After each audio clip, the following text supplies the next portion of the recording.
के हर तकदीर। अस्सलामुअलैकुम। आज मेरे साथ है मोहम्मद तैयब और मोहम्मद तैयब मुझे आज अल्लामा इकबाल की शायरी सुनाने वाले हैं। इनको अल्लामा इकबाल की शायरी बहुत पसंद है। तो मोहम्मद तैयब, सबसे पहले आप अपना तारुफ करवाएं हमें। मेरा नाम मोहम्मद तैयब है। मैं दूसरी जमात में पढ़ता हूँ। मेरी उम्र 7 साल है। अच्छा, तो आपको शायरी पसंद है? आपको किसकी शायरी बहुत ज्यादा पसंद है? मुझे अल्लामा इकबाल की बहुत सारी शायरी पसंद है।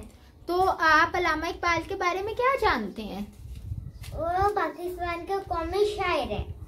ठीक, तो आप मुझे कोई शेर सुनाइए उनका।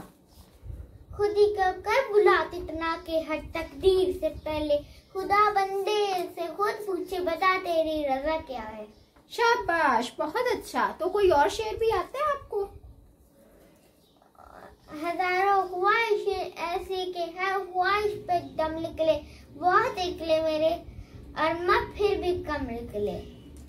अच्छा, तो मोहम्मद तैयब, आपको पता है कि अल्लामा इकबाल ने बच्चों के लिए भी शायरी की और वो कहते हैं कि हमें दूसरों की मदद करनी चाहिए, दूसरों की काम आना चाहिए। तो हमें इस हवाले से भी कोई शेर सुनाओगे कि वो कोई कहते हो कि कौन से लोग अच्छे हैं?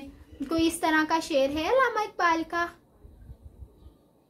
है लोग वो हैं यहाँ पर अच्छे जो आते हैं काम दूसरों के।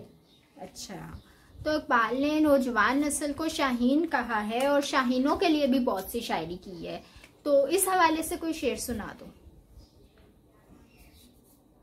तू शाहीन है परवाज़ है काम तेरा, तेरे सामने आसमां और भी है। वाओ, शाबाश। तो आप मोहम्मद तैयब हमारे देखने वालों को क्या पैगाम देना चाहेंगे?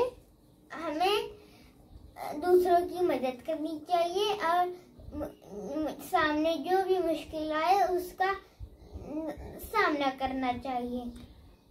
सही। तो हमारे मोहम्मद तैयब साहब ने हमें बहुत अच्छा इंटरव्यू दिया। अल्लामा इकबाल ने अपनी शायरी के जरिए ना सिर्फ मुसलमानों को बल्कि सारी दुनिया में फैले दीगर मज़ाहिब के मानने वालों को भी कुरान और हदीस की रोशनी में तालीमात दी। नौजवानों को कौम का सरमाया समझते हैं और बच्चों